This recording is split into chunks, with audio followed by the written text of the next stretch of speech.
Now I will give the floor to the first speaker on historical revisionism, my old friend, Sean Gabb. Thank you.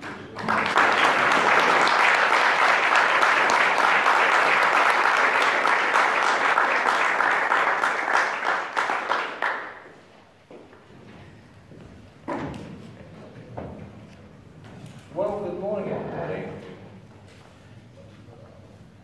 As ever, I'd like to begin by thanking Hans and Gulchen for their great kindness in having invited me back, yet again to speak at this august conference.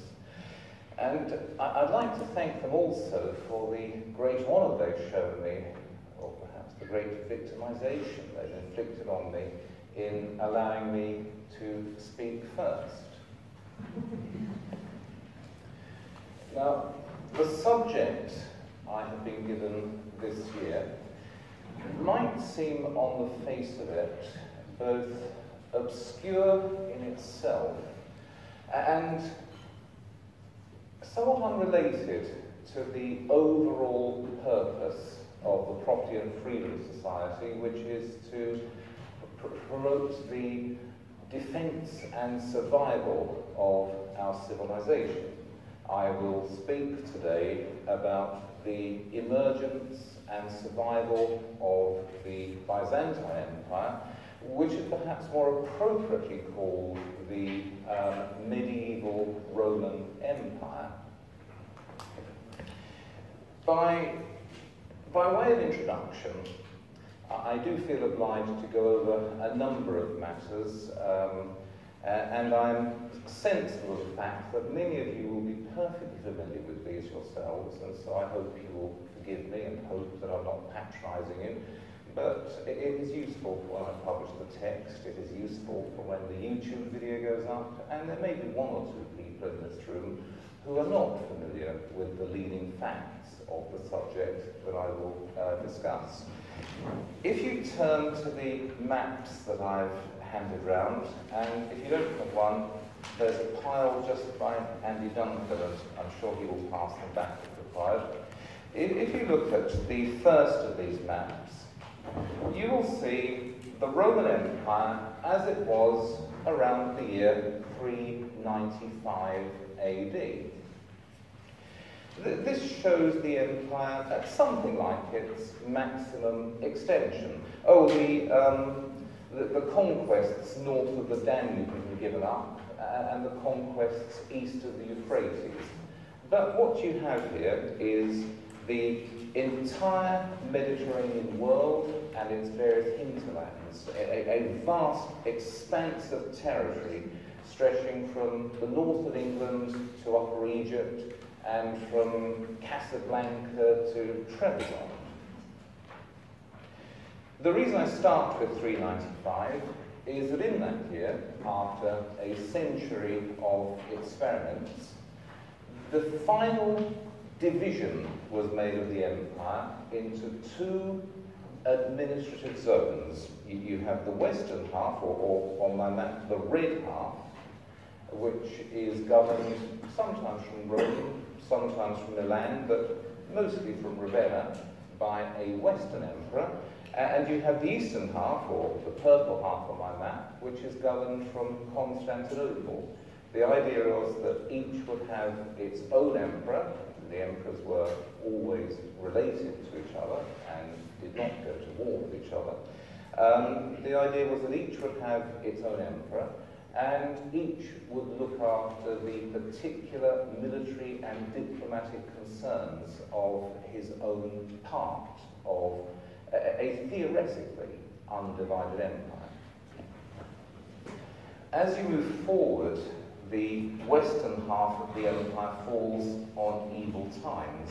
If you look at the next map in my series, dated around 650 AD, you will see that the western half of the empire has entirely disappeared. The western provinces have been replaced by various barbarian kingdoms, which are the origins of our own Europe. Those remaining provinces, North Africa and parts of Italy, are now part of the Eastern Empire, ruled from Constantinople. You'll also see that the Eastern Empire itself has lost territory. It's lost Syria and Egypt to the Arab Caliphate. If you move forward another few hundred years to around 867, so the third of the maps I give you, you'll see that the empire has lost and gained territory. It has now reconquered the whole of Greece. It has, however, lost further territory to the Arabs. It's lost Cyprus, it's lost North Africa, and it has lost most of Sicily. This is the medieval Roman Empire, centered on Constantinople and speaking Greek, but still a direct legal continuation of the empire founded by Caesar and Augustus, and indeed of the Roman state founded by Romulus in 753 BC. And this is not the end of it. Over the next few centuries, the empire will reach out and it will retake some of its lost territories. It will, for example, reconquer the whole area south of the Danube. It will absorb the Bulgarian kingdom and re-establish its border on the Danube. It will expand to the south, taking in Antioch. It will become, what it was already in 867, the richest and most powerful and by far the most civilized region of the Mediterranean world. A world in which life, liberty and property were better protected, and the life, liberty and property of virtually all its citizens was better protected than in any other medieval state. It will, as I said, become and remain the most powerful and the wealthiest state in the Mediterranean world. And it will continue for many centuries to be that. Oh, after 1071, the empire does fall on evil days. The Turks will take virtually the whole of the Anatolian heartland of the empire. But the empire will handle the Crusades on the whole rather well and reconquer many of the lost territories. It will remain wealthy and powerful and respected. Even up to the great disaster of 1204, of the Venetian sack of Constantinople, it will remain great and powerful and respected. And then, even after the re-establishment of the empire in 1261, although not shrunken in territory, it will remain a significant player in Mediterranean politics. All the way down to 1453, when having shrunk to Constantinople and its environs, as an effective city-state rather than empire, it will continue to feature large in the diplomatic and economic and military annals of the Eastern Mediterranean. And so we are talking about a state organization which lasts from, let's say, 395, when these maps begin, all the way down to 1453, indeed down to 1461, when the Turks mopped up the last remnants of what had been the medieval Roman Empire. Now, the consensus of school books in England used to be that the Roman Empire ended in 476 AD. That was when the last Western Emperor was deposed. If the continued survival of the medieval Roman Empire was admitted, it was with a great deal of contempt. The Byzantine Empire was filled with shifty, degenerate Greeks. These people were dribblers, they were cowards, they were uncreative, they were of zero significance in the grand sweep of European history, which begins with the Greeks, passes to the Romans, switches to the barbarians, and ends with the ultimate glory of Victorian England. Which is what I think about it, not a bad historical narrative, but it is not entirely correct. There was this medieval Roman Empire. Now, as I said, the consensus in the 18th and 19th century, well into the 20th century, and a prejudice that lingers on even today, is that the medieval Roman Empire, or the Byzantine Empire, was some kind of zombie state that survived on the sufferance of its neighbours, or by accident almost. But what I would say, quite obviously if you look at this map, is that any state organisation which is able to survive for so very long, and with such a record for recovery after disaster, cannot by any definition be called a zombie state. Indeed, what you will see by looking at the history of this state is a record of courage and determination and of survival in the most forbidding and against the most apparently overpowering odds. Now, to explain roughly what happened, let me give you my own version, which is partially a summary of an actual or an emerging scholarly consensus, and partly it is based on my own reading of the primary and secondary sources. Now, until about 1800, there was a tendency of the population to rise to something close to its Malthusian ceiling. This is the number of people. Sorry, the Malthusian ceiling. Yes. It is output divided by the number of people. And when you do this calculation, the result will be just enough to keep people alive. I said that the Malthusian population will tend to approach the Malthusian ceiling. It will never quite reach it because there will be an unequal distribution of wealth and income. Some people have more, considerably more than others, and so of course the average will be below this Malthusian ceiling. For us, it's been raised completely out of sight. But until 1800, this was the grim fact of life for all of humanity. Now, there were ages of expansion, ages when a new territory might be settled, or ages when some new transport or agricultural technology might be introduced, or ages of benign climate. And then that would be an age of plenty, or a golden age. But of course, the tendency of population was to rise back towards the new higher Malthusian ceiling.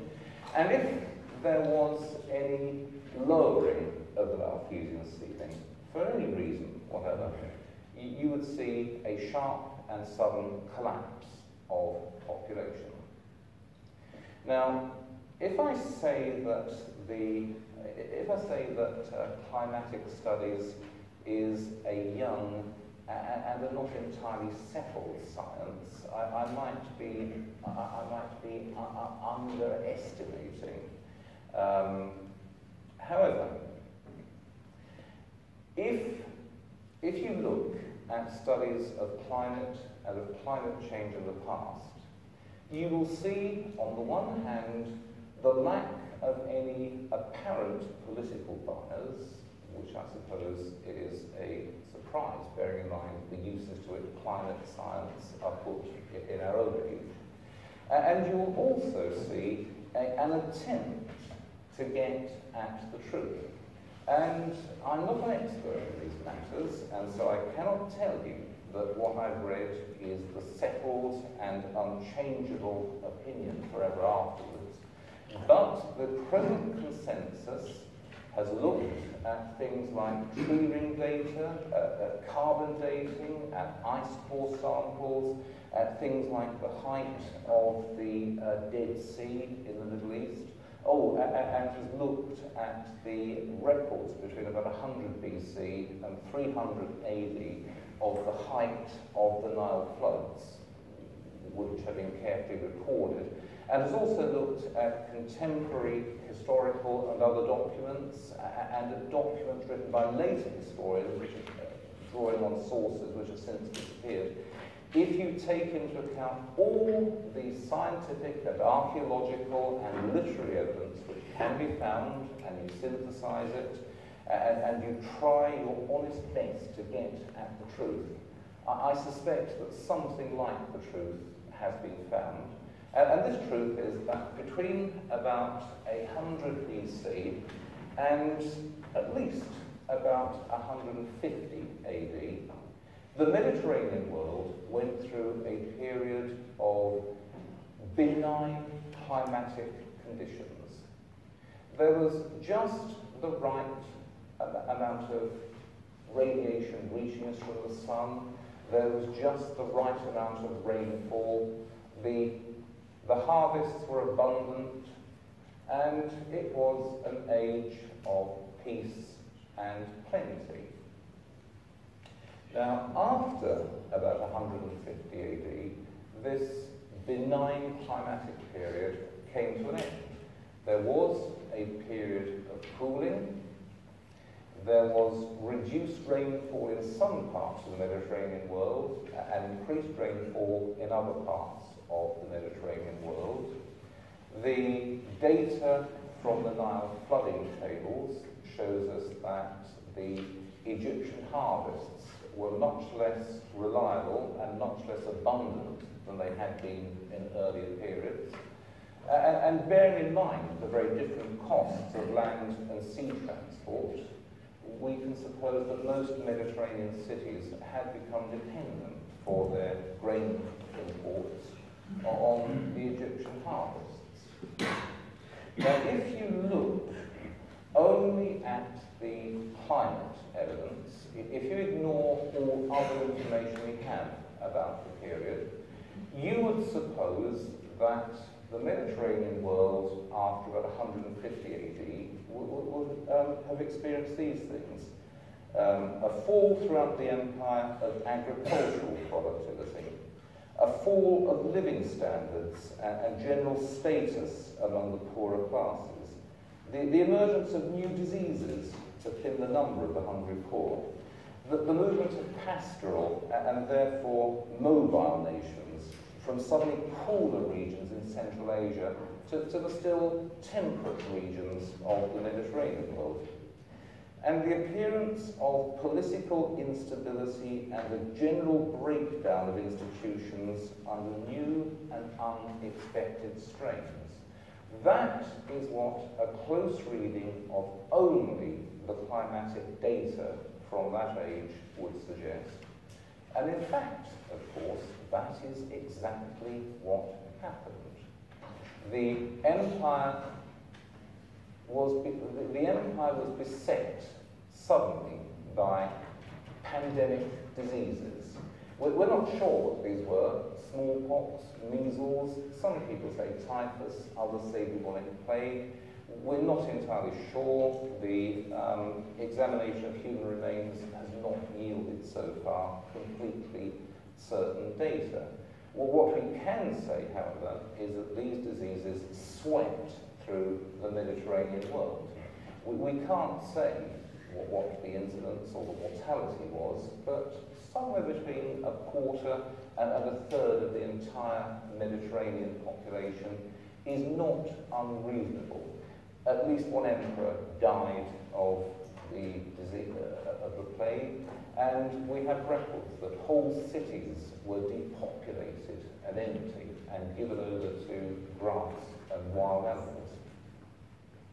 At the same time, there was greatly increased pressure along the northern frontiers, along the Rhine and the Danube frontiers, as the Goths, the Lombards, the the Vandals, and the various other barbarian tribes moved in from Central Asia, pressing against those already in Europe, forcing them onto the frontiers. It was necessary to militarize the frontiers as had never happened before. Oh, and against the Persians in the east as well. It was necessary to double the size of the army. It was necessary to double military spending. And there just wasn't the tax money to do this. And so in consequence, the currency was debased. There was a shortage of recruits for the army. And so the practice began of recruiting barbarian mercenaries. Of course, the political institutions of the early empire were unable to bear the sudden new strain. And the record of military coups and of civil wars is almost endless. It's very hard to work out how many rival emperors there were in the 3rd century. We know that from the records, and we know that from the climate data. Now, I'm not stating here any general thesis of climatic determinism. There is no doubt that climate produces tendencies. There is no doubt that climate is a very important influence on history, and it's an influence which we cannot, and indeed should not, even though we so far have mostly done so, we should not ignore the influence of climate. However, we should also not forget the importance of autonomous human institutions. If you have a bad set of ways and institutional arrangements, even the most benign climatic period will go to waste.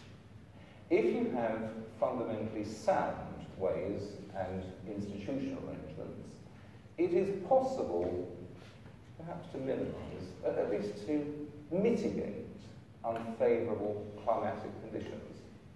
Now, there is a very good fit between what happened after 150 AD with climate and what we know happened with the political, economic, and military history of the Roman Empire. There is also a very good fit after about 300 AD. The climate improved after then across the empire as a whole. Not as well, it was never as good as it had been before 150, but after 300 the cooling phase stopped and the Nile floods were more reliable, and you'll see that the empire recovered. The gold currency was stabilized, the frontiers were stabilized, there was, so far as we can tell, an increase of population, and there was a general political stabilization of the empire. There is not such a good fit between the climate data and the political history of the empire after about 400 AD, when the climate began cooling again and the patterns of rainfall changed. This led to much colder winters. Now, in the West, these colder winters meant that in 406 AD, the Rhine froze solid. Apparently it froze several feet thick. And countless numbers of barbarians walked across, bypassing the elaborate fortifications and fanning out, striking deep within the empire. A combination of bad luck and military incompetence meant that these barbarians were never driven out, and within 70 years they had sacked Rome, they had swallowed up all of the provinces of the Western Roman Empire. Now that is a pretty good fit with the climate data. However, in the East, which may have been equally ill affected by the climatic changes, so far as we can tell, you had an age of peace and prosperity. It was seen in later centuries as one of the empire's golden ages. So here you do not have, you have a divergence between the climatic evidence and the historical evidence. And once we get to, once we get past the year 500, there is a general divergence where the medieval Roman Empire is concerned between the climatic data and the survival and the stability and indeed the prosperity of the empire. Now, after about 500 AD, the cooling phase became more intense. And at the same time, there appears to have been a failure of rainfall in the eastern Mediterranean, which is naturally drier than the west. This put the empire under obvious strain. And then in 537, as far as we can tell, give or take a year, there was a year without a summer. In 536 and 537, the historical records record that the sun was hidden all year behind a haze which covered all the sky. The sun's light barely reached the earth. The sun's heat barely reached the earth. We don't know exactly what this was. It may have been a small asteroid impact, or it may have been a big volcanic eruption somewhere in the southern hemisphere. But the effects described in the historical records and recorded in various legal sources are very similar to the effects of the Icelandic volcano, which exploded in 1784. A haze obscuring the sun across the whole of the northern hemisphere. Oh, and I suppose I could mention without elaborating that the Icelandic volcano blew up in 1784, which was just 4 years of French monarchy. Now, coming back to the 6th century, you have adverse general climatic conditions and a number of accidents, the nature of which we are unable as yet to determine. In 542, bubonic plague turned up in the empire, and so far as we can tell, extrapolating from what we know of the next big pandemic in the 14th century, about a third of the empire's population died. Perhaps a third of the world's population died. We're told that 10,000 people a day died for 100 days in Constantinople. The effect of the plague was devastating. It shattered the economic and social fabric of the empire. Now, if you attended the 2007 conference of the Property and Freedom Society, you'll remember that I spoke about the demographic effects of the Justinianic plague. And these included the disappearance of the Greek-speaking elites from the cities of Egypt and Syria, and their replacement by new Semitic and non-Greek Orthodox elites, and how this may have had some effect on the inability or unwillingness of these regions to resist first the Persian and then the Arab invasions. But the effects of the plague go much further than that. In the 6th century, in the 6th and 7th centuries, the medieval Roman Empire suffered 3 interlocking crises. There was the sudden appearance in the north of new and much more savage races of barbarians that had so far revealed themselves.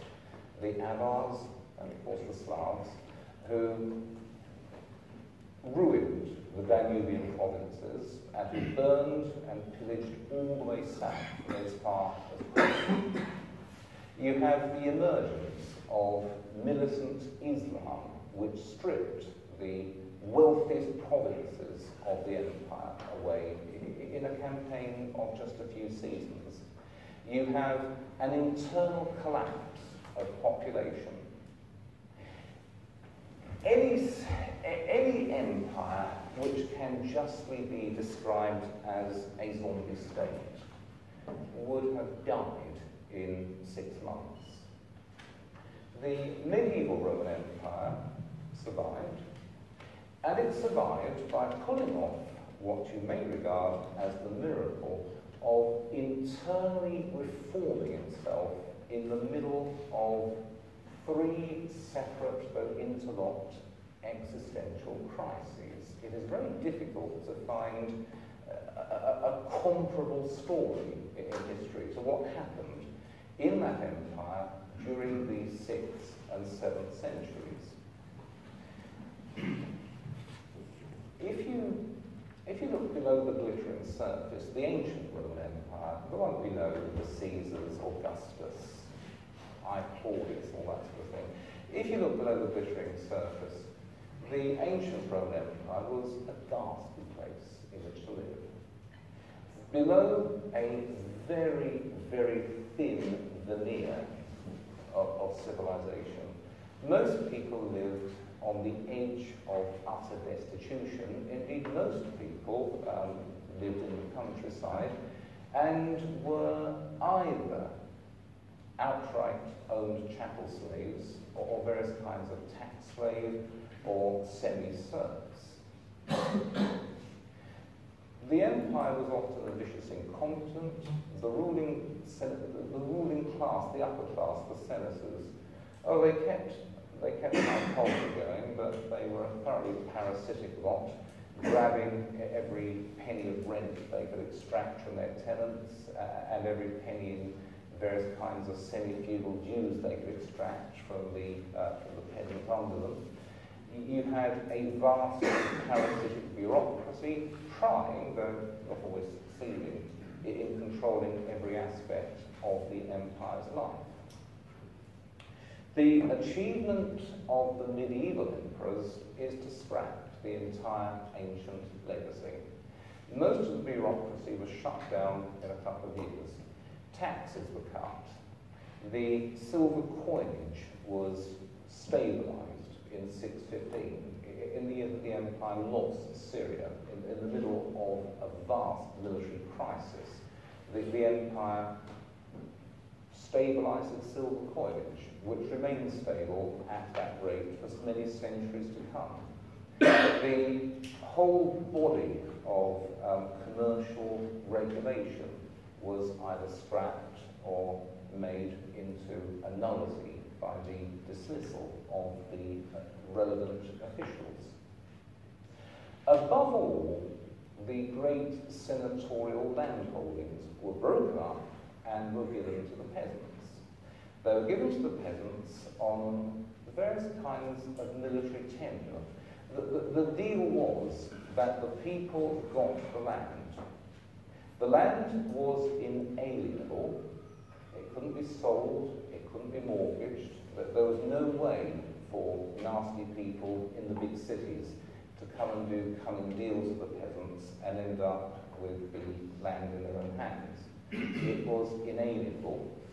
In return for that, the people did military service.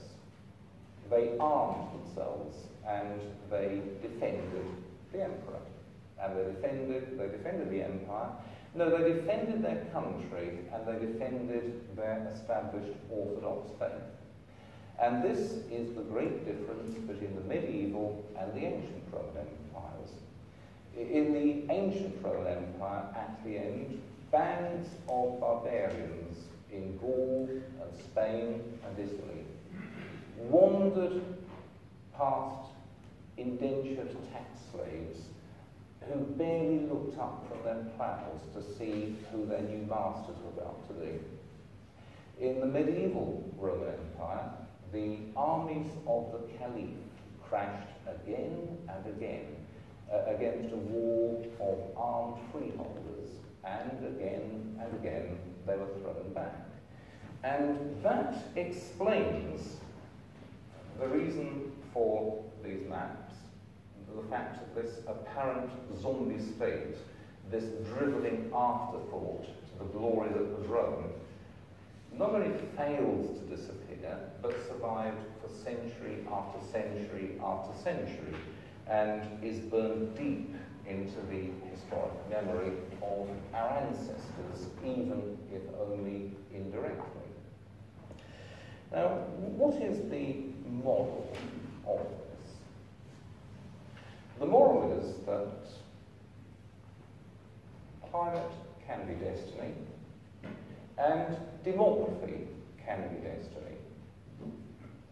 But courage and determination in the face of forbidding and apparently overpowering odds can also be destiny. It worked for these people, and perhaps it will work